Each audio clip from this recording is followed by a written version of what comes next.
नमस्कार दोस्तों। आज 8 जुलाई 2026 है और आज जो निफ्टी में गिरावट देखने को मिली है वो थोड़ी भयानक भी है और डरावनी भी है।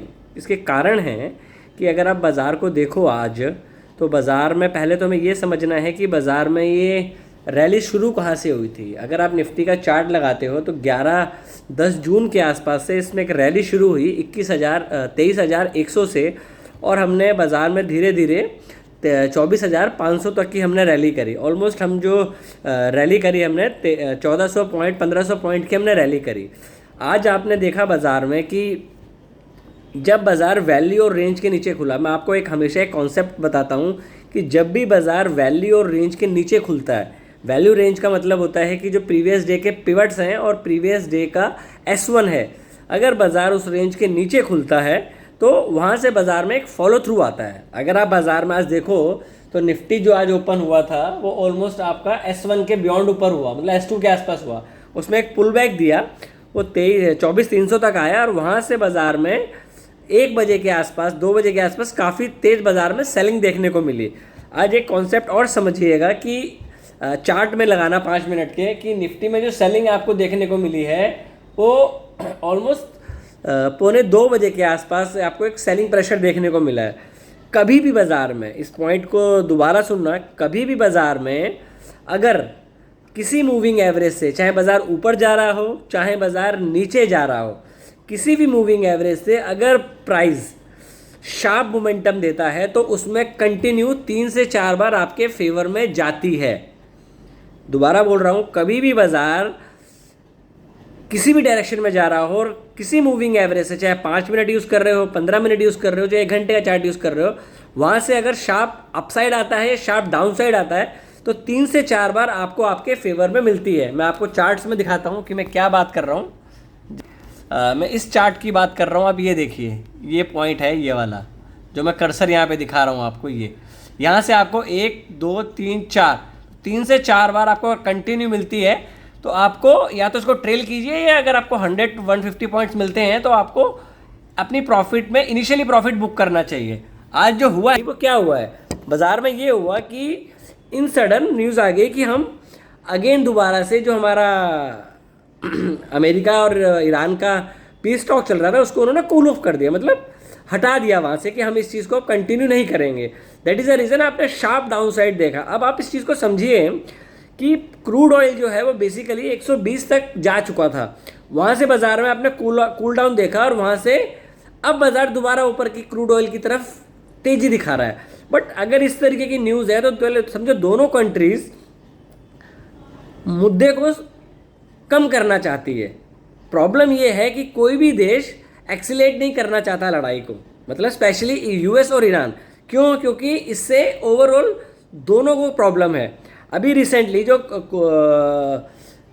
सीज फायर की बात हुई उसमें क्या हुआ कि यूरोपियन कंट्रीज़ ने और बाकी कंट्रीज़ ने अपना जो ऑयल रिजर्व है उसको बढ़ाया। तो आपने देखा होगा कि आज ऑयल में उतनी शार्प रिएक्शन नहीं देखने को मिला आपको।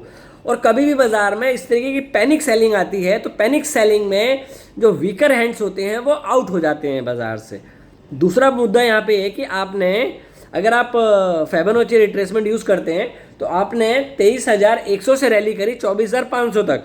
आज आपने 24,500 तक और आज आपके 23,800, तो आपने 50% रिट्रेस कर दिया। इन केस अगर हम कल के लिए प्लान बनाए, पहली बात कि ओवरऑल स्टांस क्या है, बाज़ार डेली बेसिस व्यू लेना पड़ेगा आपको। आप एक बायस होकर ट्रेड नहीं कर सकते कि आज ऊपर जाएगा कल जाएगा। अगर बाज़ार जब तक 23,100 से ऊपर नहीं जाता है तो हम सेल ऑन रैली का स्टांस रखेंगे कल के लिए, स्पेशली कल के लिए। अब अगर हम बाज़ार की बात करें तो अगर कल बाज़ार 23,960 और 24,000 की रेंज में खुलता है तो इनिशियली आपको पहले 5 मिनट के लो के बाद बाज़ार को शॉर्ट करना चाहिए। और जो आज का लो है वहाँ पे अगर बाज़ार खुलता है, जो आज का लो है अगर बाज़ार वहाँ खुलता है तो निफ्टी आपको इनिशियली 23,600 और 23,500 तक एक डाउन साइड की तरफ मोमेंटम दिखा सकता है। ये मेरा व्यू है, हो सकता है मैं गलत हूँ, बट कोई भी ट्रेड लें तो अपने वित्तीय सलाहकार से ज़रूर परामर्श करें, क्योंकि इस तरीके के बाज़ार में आपको इमीडिएटली अपने स्टांस को चेंज करना पड़ता है। अब सबसे ज़्यादा पिटाई किस में होगी? अब देखोगे जो एविएशन स्टॉक्स होते हैं या टायर स्टॉक होते हैं, ऑयल से रिलेटेड स्टॉक्स होते हैं, उनमें गिरावट तेज़ देखने को मिलेगी। एविएशन में क्यों मिलेगी? क्योंकि अगर एविएशन में सबसे ज़्यादा 30 to 40% जो है उनका ऑयल है, डायरेक्टली क्रूड से रिलेटेड है। अगर क्रूड में ओवरनाइट चीज़ में प्राइस में कॉस्टिंग बढ़ती है तो ओवरनाइट कोई भी जो फ्लाइट कंपनीज हैं, जो एविएशन कंपनीज हैं, अपने चार्जेस नहीं बढ़ा सकते टिकट के, बट क्रूड ऑयल के रेट्स उनके बढ़ जाते हैं, तो जिससे उनकी जो कॉस्ट होती है वो बढ़ जाती है। तो जिस वजह से पैनिक में जो एविएशन स्टॉक्स होते हैं, पेंट स्टॉक्स होते हैं, टायर स्टॉक्स होते हैं, इन स्टॉक्स में आपको एक डाउन साइड मोमेंटम देखने को मिल सकता है। बट कोई भी ट्रेड करें तो प्राइस को ऑब्जर्व करें, देन उसके लिए आगे इनिशिएट करने की कोशिश करें, क्योंकि जिस हिसाब से बाजार है आपको उस प्राइस एक्शन को प्ले करना है। क्योंकि आज काफ़ी ज़्यादा क्लियर था बाजार में कि आप ऊपर नहीं जाओगे। अगर आप व्हाट्सएप पे मुझे फॉलो कर रहे हो तो मैंने 12 पे क्या बोल दिया था कि पुल बैक खेलने की कोशिश मत करना, आपको डाउन साइड ही मिलेगी और आप लो ऑफ द डे ही बंद होगे।